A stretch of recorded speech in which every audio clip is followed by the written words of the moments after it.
instante o tempo muda, eis que surge a pergunta: porque o sol tá saindo ou a chuva caindo? Os mistérios vamos desvendar. A temperatura pode variar, o céu ficar mais escuro. A resposta Tempo vai e clima. estar aqui, agora em tempo e clima. Montanhas. Distribuição Sinapse.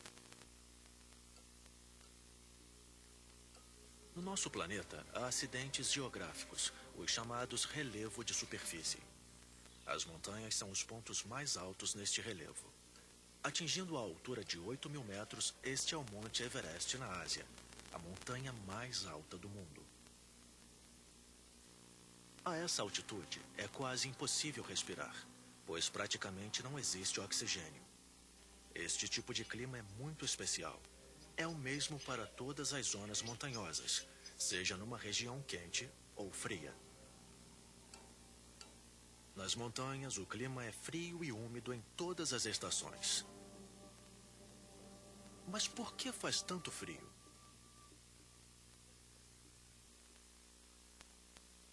Primeiro, porque é muito alto. Quanto mais alto, menor a temperatura. 100 metros acima correspondem a 1 grau Celsius negativo. É assim até com arranha-céus. Faz bem mais frio no topo do que lá embaixo na rua. Por isso, quando há precipitação nas montanhas, não é chuva, é neve. Abaixo de zero, flocos de neve se cristalizam no ar. E quando caem e se condensam, formam gelo, como cubos de gelo no congelador. E nas montanhas, neva com frequência. As nuvens são contidas pelos picos das montanhas que são mais altos que elas.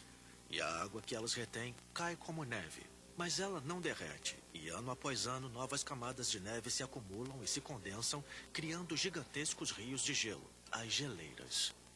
De um lado da montanha ao outro, nas encostas, a temperatura não é a mesma, pois o próprio pico faz sombras. Ao lado da sombra e o lado do sol. Faz mais frio no lado da sombra. Às vezes, as montanhas se formam em cadeias de centenas de quilômetros de extensão. A mais alta é o Himalaia, na Ásia. A mais longa é a Cordilheira dos Andes, atravessando toda a América do Sul. Na Europa, as mais conhecidas são os Alpes e os Pirineus.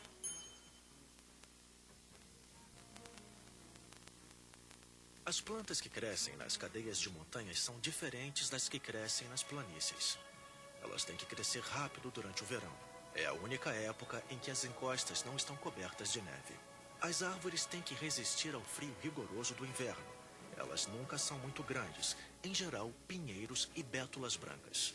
Mais acima, nas encostas de altitude elevada, como o ar é muito rarefeito, quase nada cresce, só alguns tufos de grama. Apesar disso, alguns animais conseguem sobreviver. A subida muito difícil os protegem do homem. Cabras, lhamas, marmotas e até ursos vivem aqui. Para se proteger do frio e da umidade, eles desenvolvem pelos bem grossos. Precisam ser muito ágeis para saltar entre as rochas. Já que não há muito o que comer no inverno, alguns, como ursos e marmotas, encontram buracos nas rochas e se aninham para dormir o inverno todo. Eles hibernam. Pode deixar, na primavera vão acordar com muita fome. Nas baixas pradarias, os pastoreios da montanha alta, vacas e ovelhas pastam no verão. A criação de animais é a única ocupação possível para que as pessoas sobrevivam a essa altitude. No passado, depois de levarem os animais para baixo, os homens permaneciam aqui para se proteger de seus inimigos. Muitas aldeias ainda têm acesso muito difícil. Às vezes, a única forma de se chegar lá é por helicóptero. As casas são feitas de madeira de pinho e de pedra para resistir aos invernos. Os telhados são íngremes para que a neve deslize. Para viajar no inverno, inventaram esquis e trenós, mas hoje, em geral, eles servem aos esportes. No inverno, as montanhas se transformam em vastos playgrounds. Versão brasileira Fênix.